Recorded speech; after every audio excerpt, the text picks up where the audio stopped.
my Rolex. Everywhere I go flex, valet park on some low shit. Whole lot of smoke in that Rory, that thing poke.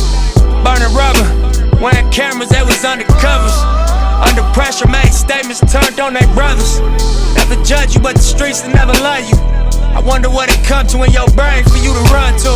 One's the haters, and cuffers and maces. All us dumb niggas, cause our culture is Sit on down. Welcome to Fathers Inspired, Restored, and Motivated, the podcast. I'm your host, Shea Styles, and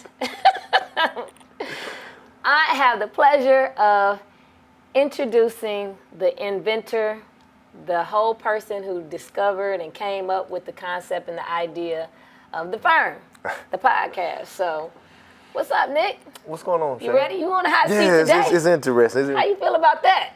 It's interesting switching seats, man. It's very interesting. That's all I can say. So what's interesting about it? Because, we're used to interviewing somebody else. So now to get, I guess, interviewed, it feels just different. But I'm excited. And like, hey, it's a 1 year anniversary. So yes, so 1 year to this day that you guys filmed the very first episode of the Firm podcast. So yeah. I guess my biggest question is, what even inspired you to even start doing this podcast, kind of centered around fathers, right? That's a good question. For me, at the time, I was going through a lot. And I went through a lot. And I felt like it was no place, like I didn't have any guidance. Okay, so rewind. So going through a lot could be with a girlfriend, at work, or whatever. Let's get more on the topic of what were you going through? At the time I was going through, I went through a lot with both my children. Okay. With their moms and just kind of not, I guess, having somebody to navigate you through this fatherhood journey. So I felt like I was kind of, I'm going to say, this I just lost, just kind of wondering or existing. And I felt like I wanted to create a platform to where men can have a place to where we talk about issues that we face and kind of serve as more a support community for fathers and just men through this journey. Because a lot of times as men, I'm not gonna say we cast to the side, but it's like we cast to the side in the sense of, you just figured it out. I had to figure it out. You got to get it from the mud like I did. And I feel like that's like one of the dumbest things ever. Right. So I wanted to create a place to where it was very transparent, but very, I'm gonna say transparent, open, and honest communication. A safe place? Yeah, a safe place with no judgment. Because I knew sometimes I went through a lot and I needed somebody to talk to. Okay. And I wanted to, again, create an environment where we touch those topics. Okay. And not really shy away from it, whether it may be custody. How did you feel when you didn't get to see your kids? How are you feeling in this space? Talk through that space, because as black men, we don't have that. Okay. And I knew I wanted to share my story because I felt like if I shared mine first, that's why I did that in like the first episode, more people will be open to hearing, because they're like, okay, he kind of exposed himself. And I felt like I didn't mind exposing myself because, again, you couldn't judge me. Right. Because you went through a story, because it's my story. Right. But I'm at a place to share it, and I kind of went away from the old myth, how we grew up, like your business is your business. No, God gave me a testimony, and I just wanted to share it because I felt like through that story, I was going to inspire so many fathers and just men to I guess, navigate through this journey and not really give up. Right, because when you don't have support, it's tough as hell, man. It seems like black fathers seem to get a bad rap, and then they have to go above and beyond to prove their worth, their interest in their children. And I was just telling a friend of mine today that he needs to find a support system, because there's a lot of fathers, and there's just bitterness anytime there's a separation and a breakup. Rarely do you see people kind of amicably go their own way. It's usually this battle and this fight, and the children kind of get lost in the tussle in the mix. And it seems to me that black men throughout the court system, they have to fight extra hard to get their children, or even to see their children. So, you creating this safe place in this podcast for people to be able to see and be able to relate and reach out for you for help.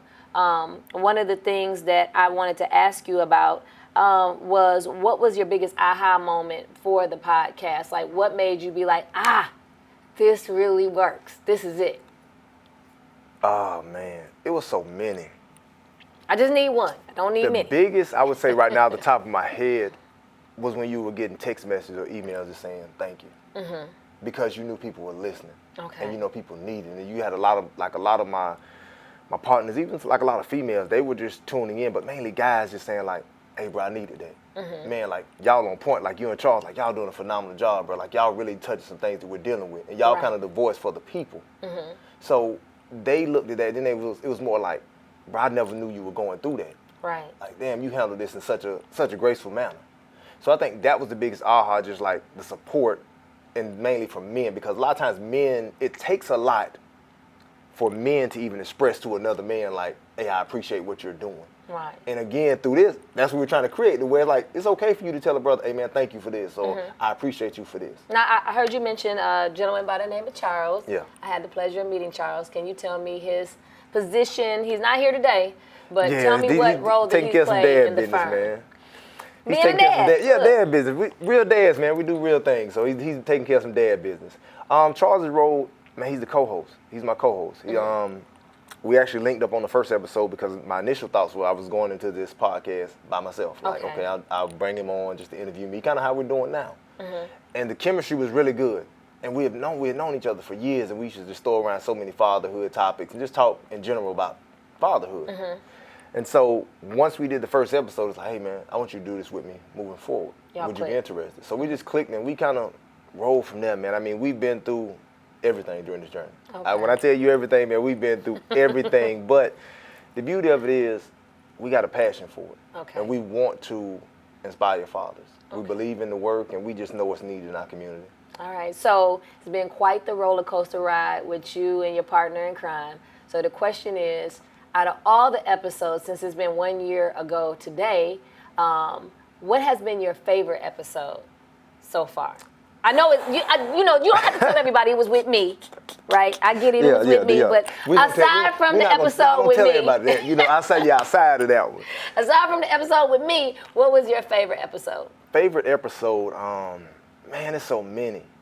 Cause I'm hard, so I go back and watch it word for word. You're really tough on yourself. And I'm tough, man. I mean, like, I may say, hey, I should not have said this time. I need to say this time. But answering your question probably would be the intro, the first 3 series, because those were kind of series about my life, and I think I liked those because it gave me a chance to it was therapeutic. Right. I was able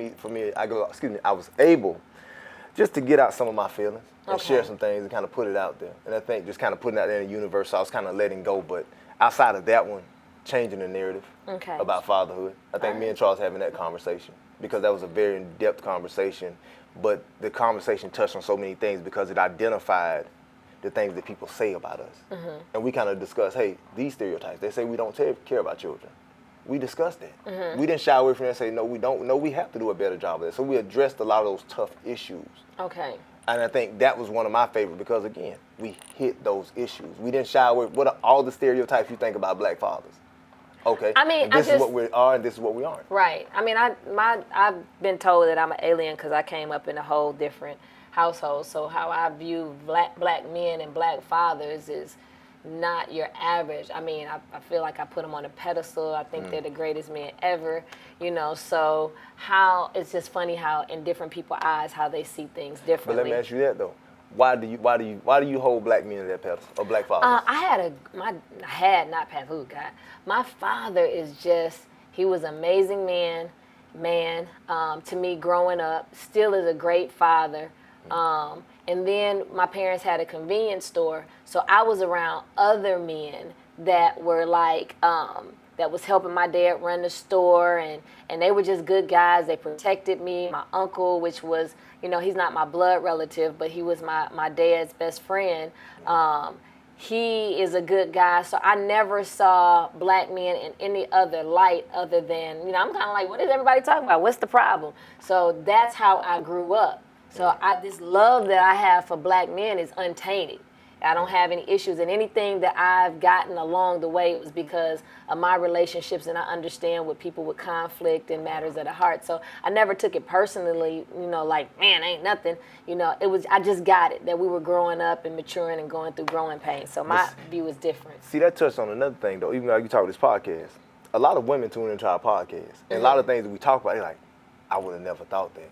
You know what I'm saying? Like kind of you said, you were naive to so many things. A lot of them feel the same way because they grew up in a home with a father. So when you discuss some of these issues, the way dads are fighting to get time, or they're going to court back and forth about this, or they're paying this much money in child support, like, huh? People do that? Or people don't want to let you see your kids? Yeah, I didn't ever put child support on Shason's father. You know, I felt like whatever you were supposed to do, you're supposed to do, and that's for you to live with. But I was also blessed with a great job, a great support system, so there wasn't this grabbing for money or anything. I was cool. So so enough about what I got going on.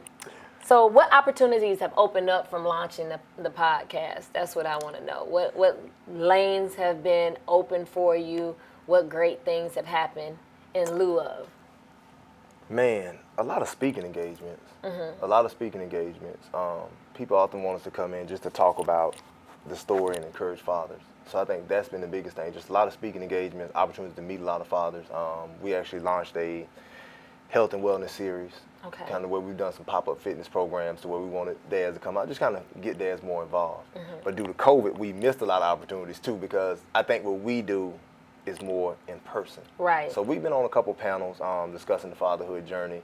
We actually getting ready to work on a program. I won't speak of it too much right now, but it's like a strength circle for men. Okay. And they want us to kind of facilitate the strength circle. So we have an organization we're in talks with now about this strength circle we want to establish for men. Okay, so I'm going to throw you a curveball. What's up? How do the babies feel about your podcast? Man. The daughters. And when are they going to be on? They come. Because I heard in the background somebody was like, Dad, I can help you. So when is the debut for the babies? So you heard the creative director of the podcast, my baby Amari. Peyton, I'm gonna go with my oldest first. Peyton, she's that preteen. So it's kind of like you never really know if she likes it. It's more like, oh, you'll never know. It's like you'll never know. It's like, how you think about the podcast? It's fine. It's fine. It's like it's never enough for you to say like, man, damn, if I need you to stroke my ego, you're not gonna get it. Happen. Not from no teenage girl. But so I mean, I'm cool with that. But she's hit me sometimes. Say, Daddy, I really like it. So I'm cool with it. It's but I don't get. It's very just that I like it. Okay, or just now with Amari thinks it's the greatest thing in the world. She swears I'm a celebrity in her eyes because I'm on YouTube. Like, Dad is on YouTube. He's a star. So it's like when she sees that makes her think, damn, Dad's a star. You are. Well, I don't really look at it that way. I'm just an average dude telling a story. That's it. You know what I'm saying? Doing something I love to do. But she loves it. She's always trying to see, like, my baby has a notebook of podcast notes. Like, hey, Dad, we sit down and meet. Hey, Dad, can we meet today? I want to discuss some ideas I'm thinking for the podcast. So she literally has a notebook. So she's an executive producer. She is. I promise you, she's the executive producer of the podcast. Okay. In her mind. So she's like, hey, Dad, I love it. Hey, I'm telling my friends at school, like she goes to school and tell her friends, like, my dad has a podcast. She might be a little Issa Rae. Hey, man, she got in the making. Hey, man, I water the flower. Okay. Now my girls, and me and Charles have been talking about this for a while. The kids are going to come on probably they're going to come on next season. Okay. So I got them set up, and they're going to come on and interview us and just talk through the journey because, again, we want you to see we're dads. I'm so excited. That's probably going to be one of the most viewed episodes outside of yours. I can see her being like, Dad, so when we were supposed to do such and such, you in trouble. Oh, no. She's definitely going to jump on. Like, she's probably going to become a star after that episode because people will get a chance to see that personality. Now, my baby, oldest, is going to be very reserved. Like, I don't. You never know. But she's a cheerleader. See, she comes out when she's on the court, on the field. On, yeah. When she's out there performing, now she's ready. So so I'm going to ask you a split question. Okay. How has the podcast influenced your parenting, and how has the parenting influenced your because it's a two-way question. Okay. How has the podcast influenced my parenting? Are you more conscious about things that you do? Have you pulled from your guests and some questioning or some riveting answers that they have given you that you want to take back home? Like, how has it influenced, and the people on the podcast influence your parenting at home? Because you have custody of my baby. Of your baby, right? The baby, Amari. Okay. With the podcast, it's influenced my parenting tremendously. I think a lot of times hearing Dad's stories and hear the different ways they do different things. Okay. I'm like, man, I can implement that. So I think that's been even a win for me because hearing some of those stories and how they parent, Okay. I started to implement a lot of those things. So just sharing, I think that's that village again. That village is sharing, and sometimes you don't even know what you're doing to somebody. So I've took a lot of things from dads. I'm like, okay, I need to implement that. Oh, this a practice you guys have at home. I need to try that. Okay. And so it's helped me out a lot. All It has. So But the other part is, what's the other part? go ahead. The other part is, so it's influenced your parenting, but how has your parenting influenced the podcast? So some things at home that you brought on set, with you as being a parent. What new experiences along the way? Because every day is different when you have kids. Oh, yeah. Every stage is different. From being a toddler to being, middle school. Yeah. Middle school is very different from high school. So how has that influenced the guests that you bring on, the questions that you've asked people, and things that you thought about, like this happened to me the other day? Well, I share my parenting life with the podcast. I try to share my story, and everything that I go through, I try to share. Because sometimes I'm trying to pick up game on, hey, how can I do something different? Like you said, this happened to me the other day. Hey, what about this? So I try to just share my life. So my life has influenced the podcast because some of the things that I don't know, those are questions that I ask a lot of times too, or things that I'm gonna say 50-50 about, I may ask during this journey too. So my life, the podcast has helped me in areas that maybe I didn't know some things. Okay.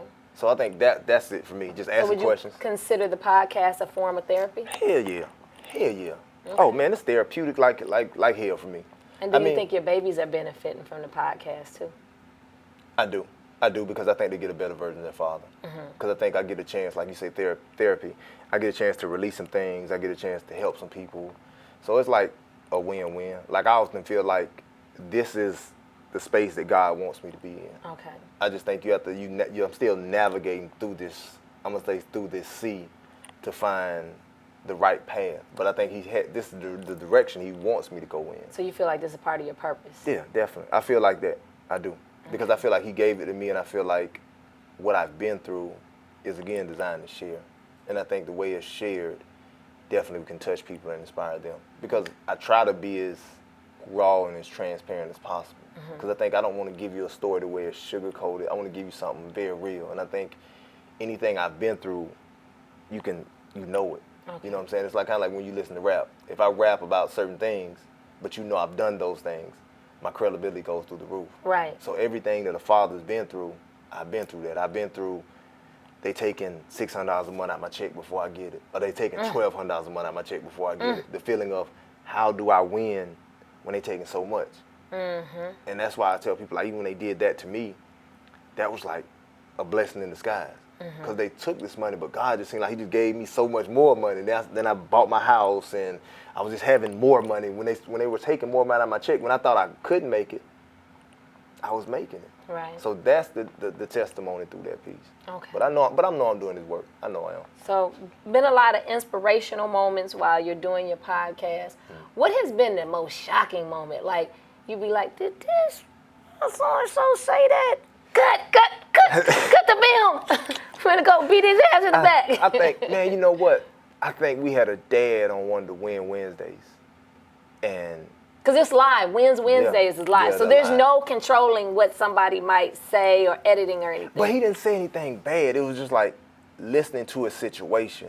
Sometimes you think you got it bad, but somebody tells you something, you like, nah, they got it a little worse. Because his child, he had not seen his child in years. Oh my God. And he thought the child was living out of state. But the child was almost within like 7-minute proximity away from him. But he had not seen the child. And I know even during that story, he talked about how he was just so happy to have his child back in his life to where he just played a role as the dirtbag just so she was there. He didn't want to tell the true story about what happened with mom. He played the dirtbag role just to keep that relationship with his daughter. And I just thought, wow, damn, that's big. Because most brothers, if you knew you didn't do anything wrong, you would have definitely voiced that. But for you to say, I'm going to take a step back or hit in my character in order to maintain a relationship with my child, because this kind of what's been painted of me, and through time, I'm going to fix that. I'm going to mend that. That was hard for me because it's like, damn, bro, you ain't going to say nothing. But he understood his purpose. Right. So that was kind of bothering me because, again, your child, they said your child had moved away, but your child was still right there in the state. but you didn't know, and they would not answer phone calls, would not return your calls. And often, even in those moments, I'm like, what the hell does somebody do that bad? They can't even see their child. And I think that's, as a community, we got to get outside of that. Because even if me and Shea are dating and we have a child, I may have been the worst boyfriend, husband ever. That has nothing to do with me being a great father. Right. But a lot of times, and I'm going to say this, and I hope I'm not offending any ladies, we just lump everything into one category. He wasn't shit to me. So that means he gonna be a sorry daddy. I may have been the worst dude ever to you. I may have been a walking nightmare for you as a boyfriend or husband. Right. But I may be a phenomenal father. And I think we have to put things in different categories. Right. Just out of fairness to the children. Because if you're gonna pull my child away from me, you be woman enough too to tell my child, your daddy really wanted to be there. It was me on the board. But we're never gonna tell that side. You know. Well, I think kids have discernment, and they're able to tell when, you know, some kids are easily manipulated, but as they grow up and they start forming their own opinion and they can see things clearly, they'll be able to tell, you know, what was unfairly, you know, they'll be angry and how they was dissed the hand on how their father was supposedly towards them when the truth is this. They'll find out, you know, so you can't really hide for long. That's kind of how I feel about it. So, and even mothers too, you ain't got to bash them. Because the truth always going to, like the old people say, it's going to come out in the wash. Yeah, but it's going to come out in the wash though, Shea. That's why I think even with like women, and I commend like the real solid women who, regardless as to what happened, I keep my child at the forefront. The children, they have to be the forefront of the decision making. Yes. It ain't about him, it ain't about me, it's about them. What's good for them. So I commend women for that. Because again, like I said, it's going to come out in the wash. And I ain't, even like with the podcast, I'm not going to sit up here and say every dude and everything we've always done as men has been great. And that's why I say even during that changing the narrative, we talked about that. Some of this pain is pain that we've caused. Right. Because of not being there, not doing what we say we're going to do. So we mad about it, but some of this is stuff we've caused. But the way to fix that is saying, okay, I messed up, but moving forward, I'm going to be consistent. I'm gonna be a man of my word. If something changes, I'm going to communicate when something happens. But that comes with maturity and growth. So, you know. You have to. So, okay, so here we go. Oh, man. That don't sound good. So, when you are starting your podcast, because I've heard you say that you've been nervous on occasion, what do you do to get yourself all hyped up and energized when you're getting ready to go in a podcast with your guest? Man, honestly, I'm nervous. And I tell people that all the time. I had somebody tell me the other day, it's like, man, when I look at you, you don't look nervous. I'm like, bro, I'm nervous. Why? Why are you nervous? Because I think you have these cameras, you have these lights, you know, so it's a different thing. And the product that we're putting out is going to be worldwide. Right. So I'm looking like, okay, I'm a little nervous, I'm feeling this way. But typically even if you go back and look at episodes, probably about the 3-minute mark, let's go. I'm good. Okay. I kind of forget that the camera's out. You have a little drink in your cup? Where your cup at? I ain't no drink. I have water in my cup, people. That's water in my cup, okay? We're not going to do this. What does this say right here? But, nah, I do get nervous. But then I kind of really tap into the mission. Okay. And I tap into the mission. And I try to stay locked into that. But I am nervous from time to time. But I was like that as an athlete. I would get nervous sometimes because I would play the game in my head. So even the same thing with this podcast, I try to play it in my head too. Okay. This might happen. What about this question? So I'm walking through the whole show in my head. Okay. So I mean, but for the most part, I like the feeling of being nervous because I think it pushes me then too to want to put out a great product. And you're not bored with it. I think nervousness shows that you're still excited about everything. Yeah. So what do you think is the biggest misconception about the podcast as it pertains to, do people think like it's a podcast for fathers that's bashing women? Kevin Samuels, man. I'm just waiting to throw his ass in there. Man, don't do Kevin. Kevin has some points sometimes. Now, Kevin does not have any points, and this is where we and you are going to have a problem. So I'm going to let you answer that, then we'll go back to Kevin. Yeah, we can talk about Kevin offline. Because Kevin needs to be canceled. Okay, we'll talk about Kevin offline and this whole cancel culture. We'll talk about it offline. But you say the biggest misconception is that we're bashing women. Mm-hmm.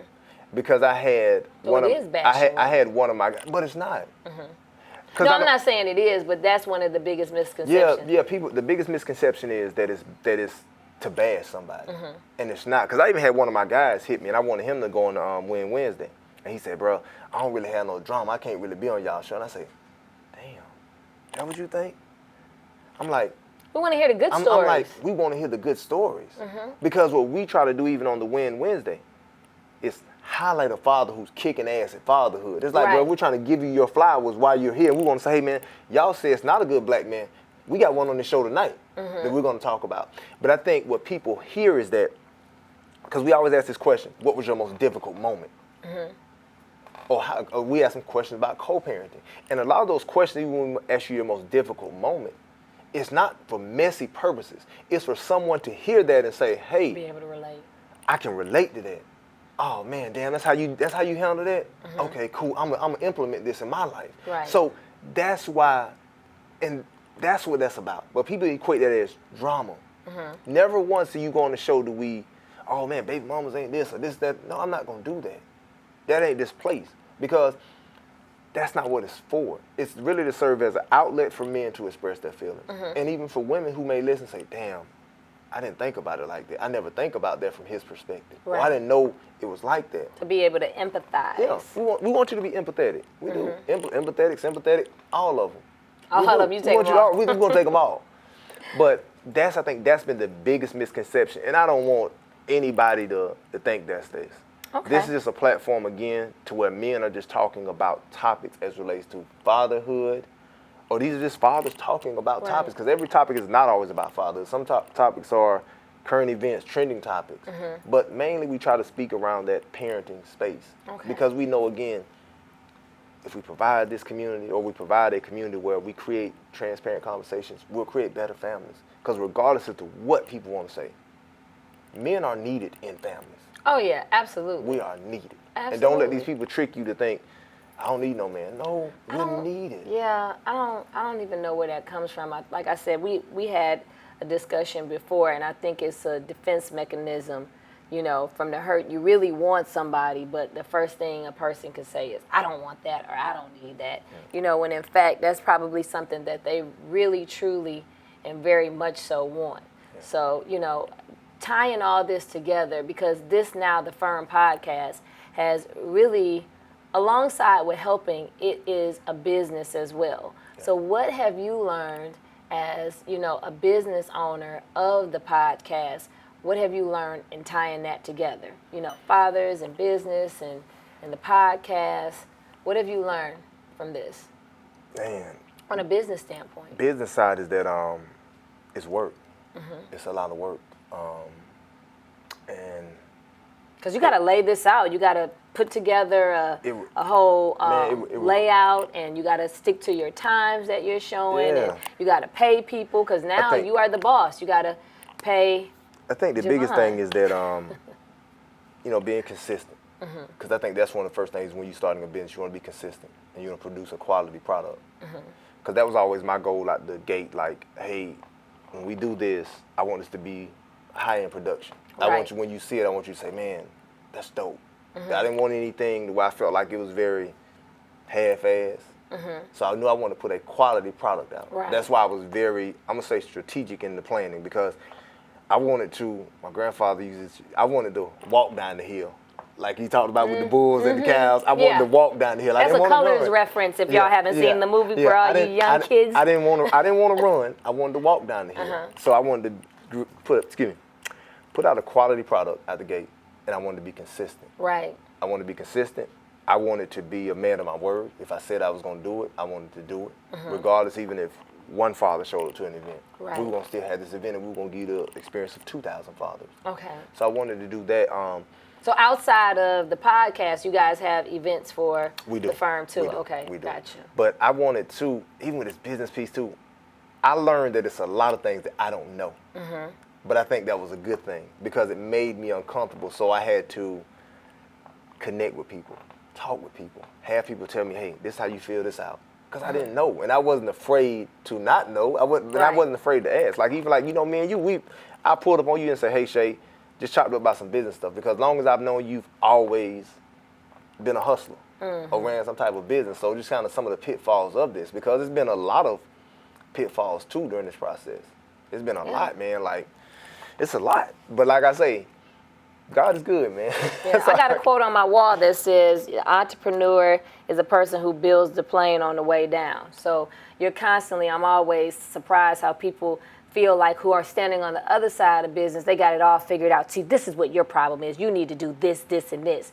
And nothing is ever this bullet point perfect situation. You know, like when we were in college, I took economics and they're telling you all these scenarios and I'm like, yeah, that's not how it really goes. Yeah. So the fact that you're learning and you're open to the experience and you're not falling apart at everything that doesn't go your way. Because you didn't have some challenges. Well, it's been some apparently challenges, recently. It's been some challenges. And you navigated through that, right? But I think too, through the challenge, that's where your character comes to the forefront. And I think those challenges ultimately just sharpen you. Right.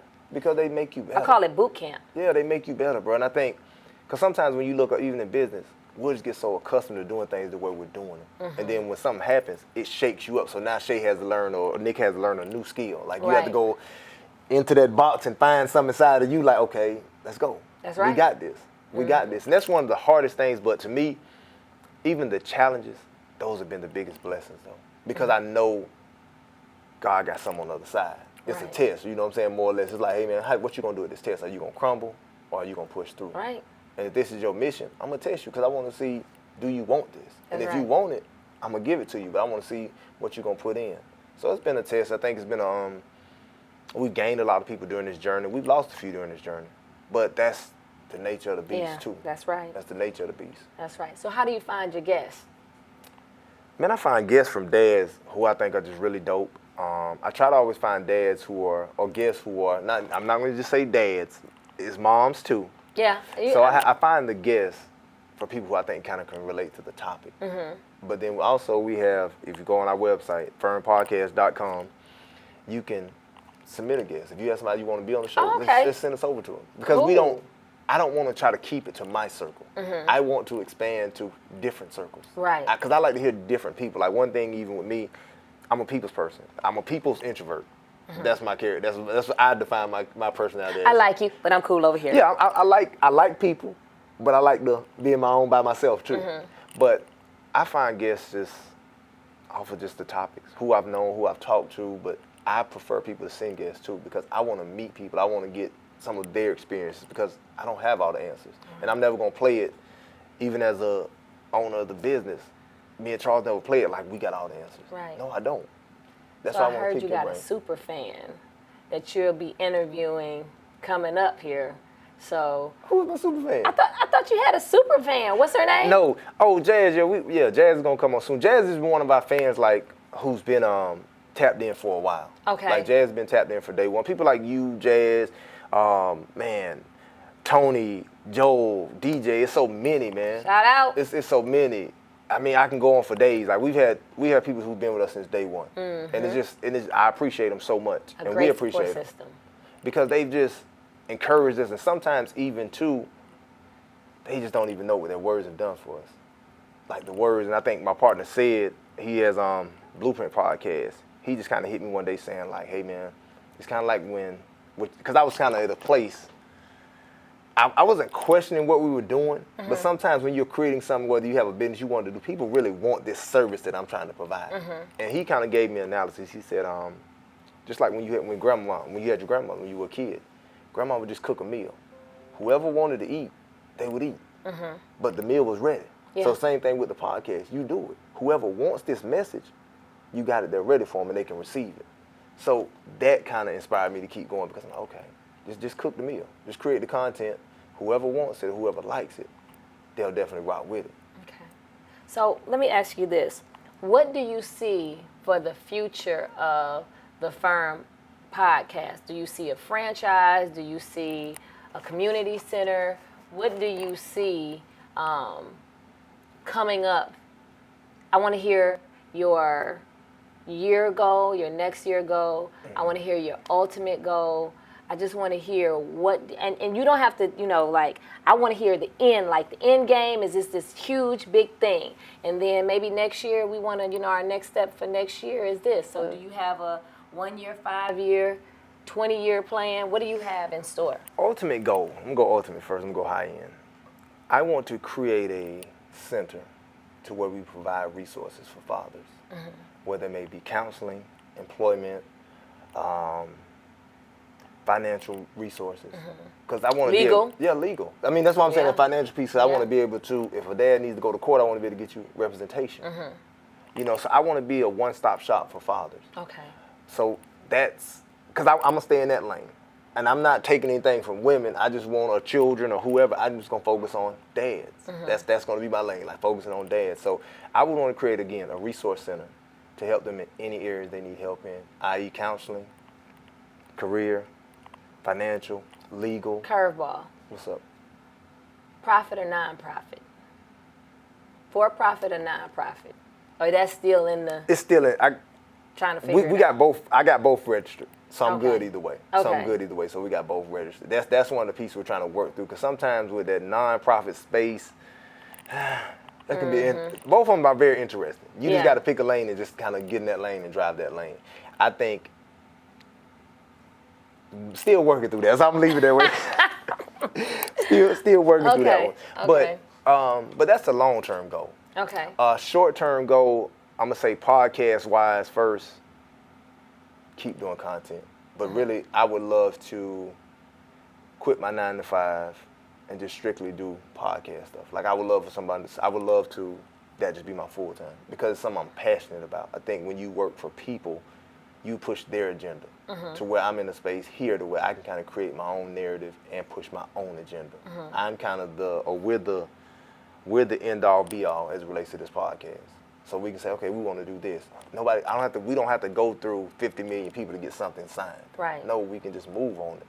So that would just create dope content and do it probably more frequent. Like I would love to have like a little radio show where we just check in, do the podcast weekly. Now on the fathers inspired, restored, and motivated side, outside of the podcast, short-term goals are, I would love to do a fatherhood conference. Want to do a fatherhood awards event. Okay. To where we recognize maybe 2 or 3 fathers every 6 months or every year. Okay. We got Saturdays. So Saturdays is kind of a once a month event to where we get dads together and just find a breakfast spot, bring our kids out, eat breakfast, and just have black men, just not even black men, just men in general, fellowship. But you know, Atlanta became the brunch and breakfast spot now. We leave that to y'all, man. We probably go do like a pop-up in the park, you know what I'm saying? Like somebody like doing something in the park where we can do an outing with our kids. Okay. Because our biggest thing is we're going to flood the media with images of black men doing great things with their children. Okay, which brings me to this. Oh, Okay, which brings me to this. okay. So Nick being such a charismatic person, full of personality, you got all these different legs to the media, and Atlanta being a hot spot for reality shows. Okay. Oh, like yourself, reality I don't know star. what you're talking about. Do you see yourself potentially either having your own reality shows about fathers, or would you ever be on a reality show? I would not want to be on a reality show. There was a little pause in there, but go ahead. I would not. I don't know, man. That's a little too scripted for me, man. I think you would be great. It doesn't have to be scripted. I think you would be great. You know, I never say never.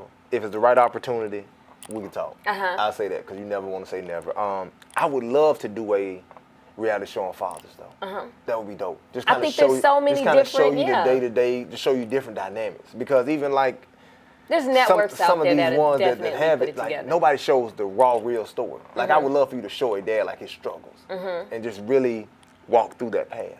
Okay. I think that would be dope. I think you should put that together and have your executive producer, which is your daughter. Well, she's only, hey, you know, we can't. They have the best ideas. They do, but good God. Very, she'd be like, and the brats will come on, and then. but I would, I mean, it's because there's so many ways you can spin it, man. Because I like even, you could show the dad who's kind of going through the court system, catching. You could show the dad who's in the home, active. You could show the dad who's walked away from his family. See that side. You can show the dad, even for me, the dad who's raising a child, especially a daughter, because people don't even know the hell that you catch when you're a man raising a child. And how old are your daughters again? Well, 8 and 12. So you still haven't hit that real puberty stage. No, you hadn't hit it yet. You hadn't hit it yet, man. You hadn't hit it.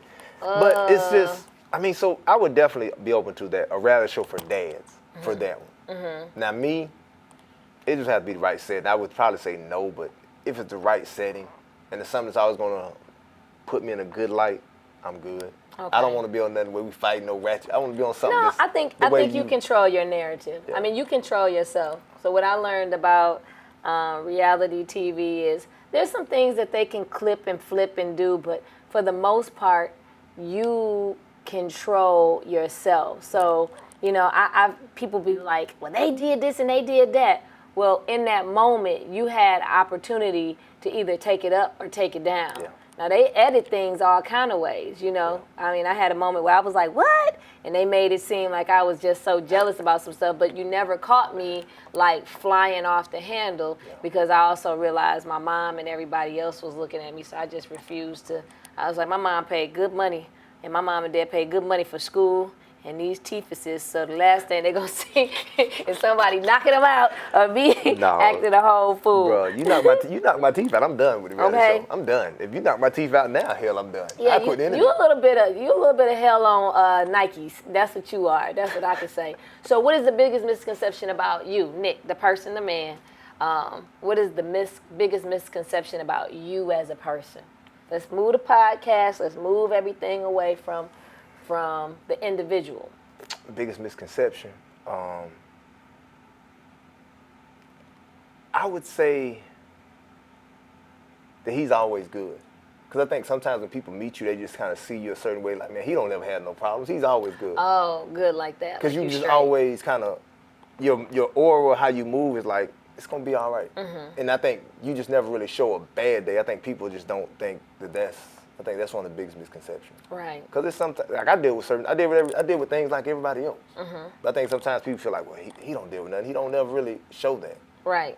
So I think that's the biggest misconception about me as a man, that I'm always good. And people feel like sometimes too, another one is I'm very nonchalant. People feel like that means you don't care. I just had that kind of cool breeze mentality. Like my mom, that's her line name when she was in college, when she was online to be AKA Cool Breeze. So that's kind of, I got her personality. It's kind of that whatever, like if I can control it, cool. If I can't, cool. But I don't really overly stress about things that I can't control. Right. And so that kind of throws some people off because like, damn, yeah, like he don't care. No, I care. I just know, if I can control it, I'm going to do my part. If I can't, I can't. Okay, so speaking about your mom,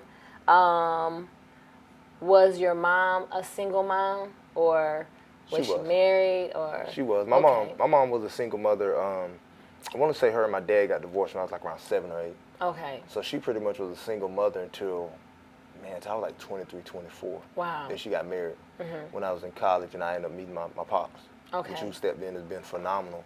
But she was a single mother, man. Single mother of 3. Okay. Three children, two boys and a girl. Okay. My sister. So. Now, will you ever bring her on a podcast? She's definitely coming. When? Next season. Oh, I'm excited. So we're gonna have the girls. So we're looking at an episode where Charles will bring his babies in, my babies will be in, and we're gonna bring both our moms in. Okay. And just talk to them around that space. Like ultimately too, I'd love to even bring my dad in. Okay. My biological father. I'd love to bring him in and bring my pops in too, just to get those different sides. Okay. Sounds like you got a whole lineup for next season. Well, it ain't gonna be next season. It's gonna be a slow walk. Okay. Cause see, my dad, man, that's an old school man. Like he gonna get on here, like he ain't gonna really say too much.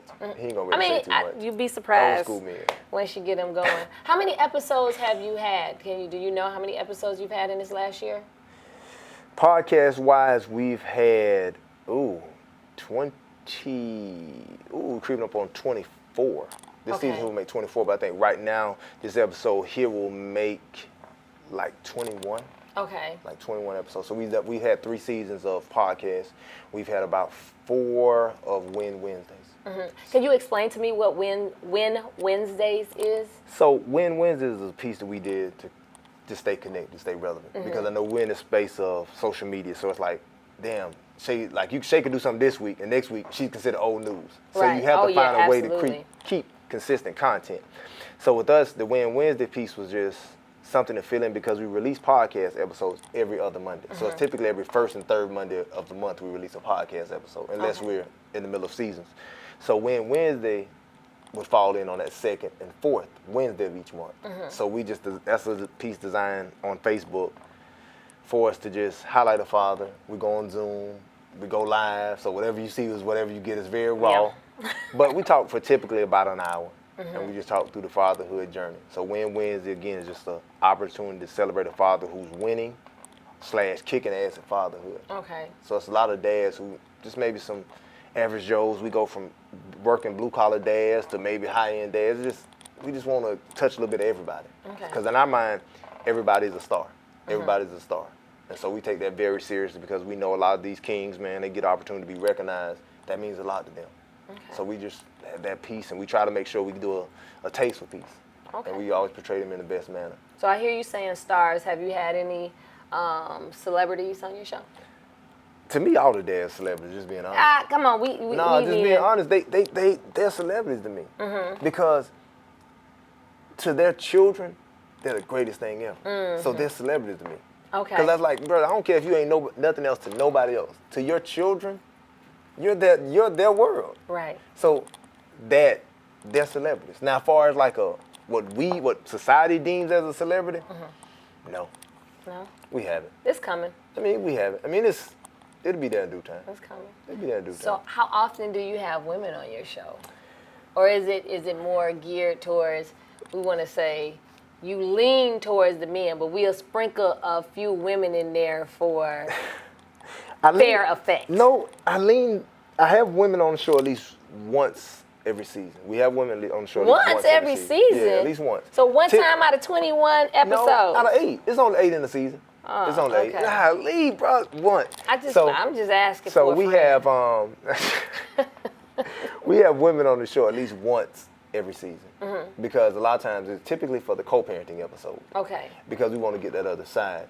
We are talking about how we can incorporate more episodes with women in there. Because I think we want the conversation to touch both sides. Okay.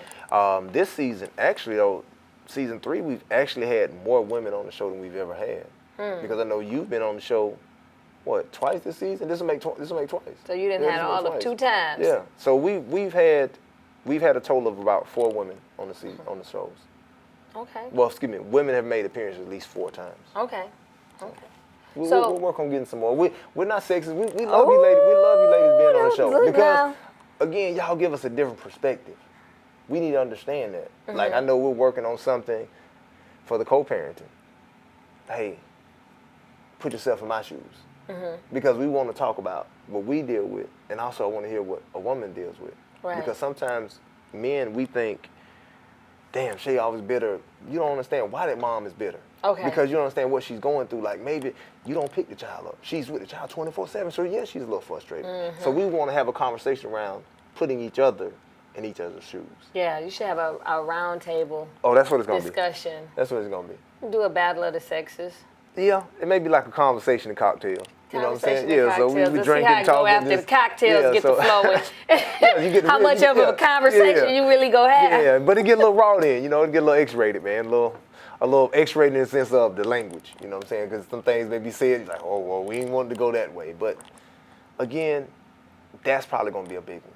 So I want to ask you, like, who are you calling out to be a part of the movement, of the Firm podcast? Are you calling attention to who out there? Is it, just based on black men or just men period? Or, it's okay to focus on your people, but is it, our focus is... Would it be white men are involved or Hispanic men or, We don't discriminate. It's strictly for fathers, but I think our target group is black fathers. Because I feel like our community truly needs this resource. Okay. We need a place to where people look like us, they're speaking our language, they're kind of speaking about our real situations. So our target group is black fathers, but we're open to anybody. So we don't discriminate. We're just, again, we have a white father coming on one of the Wednesdays. Okay. And I think it was dope for him because He's coming up, or he's he's coming up. He's coming up. Okay. He's coming up soon. I don't know when. That's gonna be interesting. But it's gonna be interesting because he made a comment, and this is how we even caught wind of it. So this white guy, he ended up marrying a black female. So she has a black son. He said, I can raise you to be a man, but I can't raise you to be a black man. And I thought that was like mind blowing for a white guy to even know it's something else you need. Right. That I can't give you from a white man's standpoint. Okay. I'm a white man, but I can't raise you to be a black man. Wow. So he kind of connected his son with a mentor to help with that side. And to me, that was like, wow. Because a lot of people wouldn't even do that, but they don't even understand the stresses and pressures of being a black man. Seems like it's a tug of war. And I feel like people fight so hard once they are in an interracial couple, you know, for people to see both sides. And then they fight so hard on outside forces, but then internally when they get inside, there's a fight between the two for people to recognize both cultures. So I think that's going to be I cannot wait to see it. Oh, that's going to be dope. I'm excited. Oh, man. Okay, so next question is, do you do hair? You got 2 daughters. Do you do ponytails and hair, or do you take her to the salon and, like, what do you do? Hey, man, if I got to do hair. Or did you do somebody hair and they was like, Daddy, this is not going to work. But you know what? I can do a mean ponytail. One or 2? Really one. If I can get you to do one, I can whip the one up. Hey, man, I don't think it's supposed to be like that. I can whip it up, man. I can give you the one. But and it's funny because Amari told me last week, like, Daddy, you do the best ponytails for a dad. For a dad? I'll take that. Because I never really had to do her hair, so it's kind of like a different space to where now I have to. I've done it before where I can brush up into a ponytail, but I kind of mastered it now. Okay. Now, as far as like braiding or something, I ain't got that piece yet. See, that's a class we want to work on for dads too. Like, hey, we want to learn how to do hair 101. Yeah, I mean, no. We're going to give you a number to a good beautician that can help you out. I want dads to be in. I want a bunch of dads and they're trying to do hair. Everybody's not talented. I know some women that can't do hair. But you might can learn though, Shea. You got to learn. Like, we just don't even learn. Like, when you get a daughter, you're like, bro, I got to pay somebody to do this. But if it's like braids or something, typically for me, I prefer to get it braided because I know that just makes it easy. We can throw this bonnet on, we can tie it up, we're good. Okay. So a couple little personal questions because I know we're getting close to our time. Okay. So do you plan on having any more children? Is children in the future for Nick? No. You don't want a son? Let me tell you something. Because that seems like to be such a big thing for men, not just black men. It's like, I want a son, Simba. I would. Nah, I ain't having no more. Now, I would love to have a son, but I think it's one of those spaces where, like, I'm kind of good on that. I'm kind of good on having more kids right now. But what I will do is I'll definitely step into, like, a bonus role.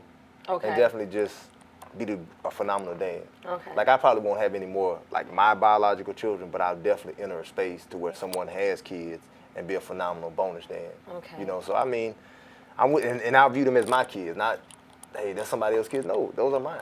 Okay. So, I mean, that's the space I'll be in, like, so no more for me. So I'm going to put you on the hot seat like y'all tried to do me. Don't do that. So Don't is do Nick that. Don't do that. Single? That's Is irrelevant. he married? Is it complicated? Or what is it? Oh, my God. Single, not married. Single. When you say single, let's get the definition down, because some of y'all be trying to be tricky. Are you single and you're dating? Or, you know how people play that here go the line, I'm stepping over it. What are you? I think, honestly, you're just single, man, just focus on parenting and honestly just business. You know what I'm saying? Focus on those areas. Nick. Okay, and then how would you, if you were on Hinge, Bumble, or any of that, how would you describe yourself as... What? How would you like, I like long walks in Piedmont Park late at night. Like what? How do you describe it? I take walks on the Beltline. I like riding scooters through Midtown. Like, how would you, if you were pitching yourself, because we don't have long, you know, because ultimately I know you're not just going to be single forever.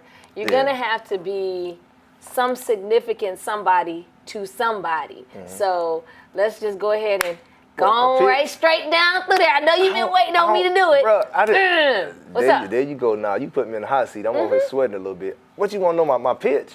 Like what would be if you were on Hinge or Bumble or on any of those dating apps? Okay, so those are dating apps. I don't know. See, I didn't know. Okay. I might be going too far. So, or Plenty of Fish.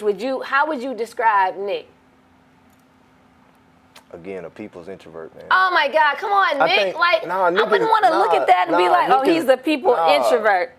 Nick sounds like a fun date to me. Nick is like good dude. I love to travel.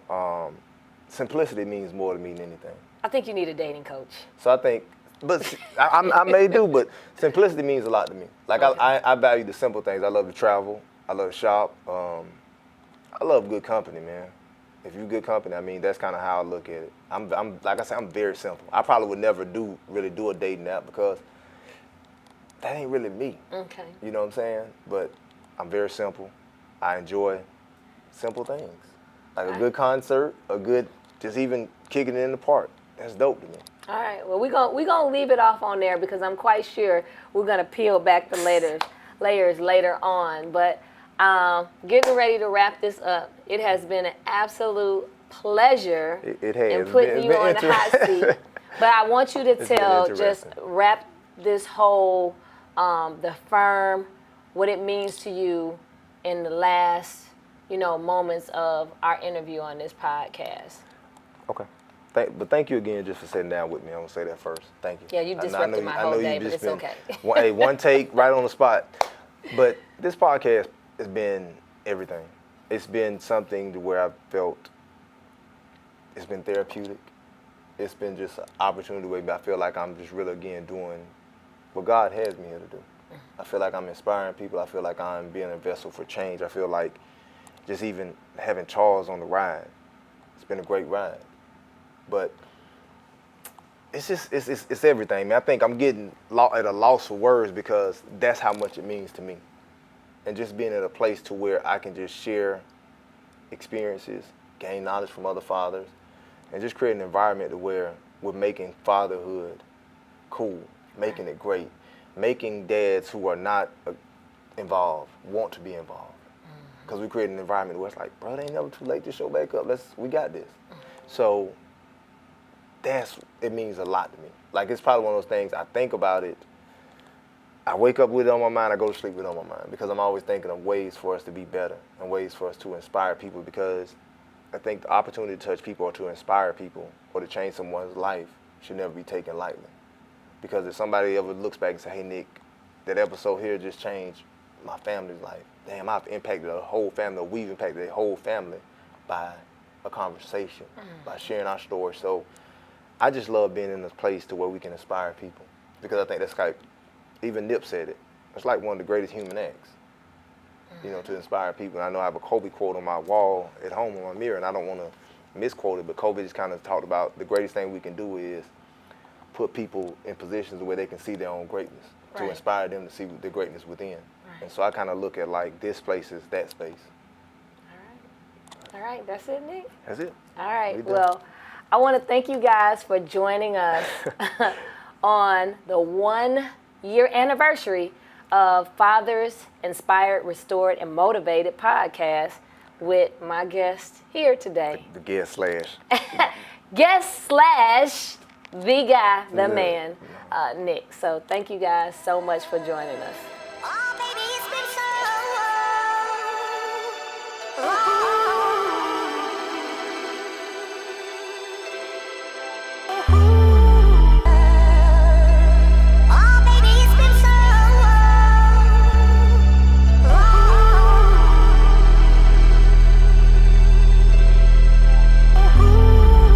Mogul and they know that.